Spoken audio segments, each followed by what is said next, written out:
Well, Cincinnati is in the midst of an unprecedented wave of violent crime, with shootings up 50% over last year. Today, Mayor John Cranley and the police chief unveiled a new program aimed to stop the shootings. Local 12's James Pilcher shows us what they propose. Less than a month ago, 9 people were shot and 2 died here in Grant Park. Today, Mayor John Cranley was at this site announcing a new $1 million program aimed to curb that gun violence. The new funding comes as Cincinnati is on track to have its most violent year in history. According to data released earlier this week, the city has seen 355 shootings, while there were 356 all of last year. This year's total includes 68 homicides, and the record is 88 in 2006.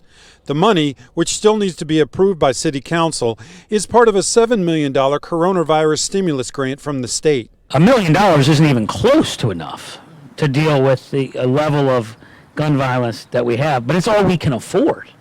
And we can barely afford it at that with the economic headwinds we're facing. $700,000 of the new money will go towards more overtime for police. Chief Elliot Isaac said to expect more officers on foot and bike patrols in high crime areas such as Grant Park very soon. But right now we have to stop the bleeding. When we know that violence is taking place in a specific location, we have to respond to that situation as quickly as possible. Cranley said another $200,000 would go toward what Isaac called were new safety organizers.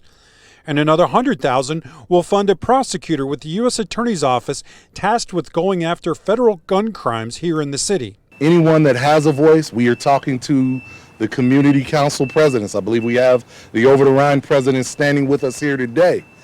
We invite voices, anyone that has an opinion. Chief Isaac said the $200,000 for community engagement could go up to 4 new positions to help curb the violence. In Over the Rhine, James Pilcher, Local 12 News. And Mayor Cranley also announced that the city was using the rest of the funding from the state to pay off the nearly $10 million loan that the city took out earlier this year.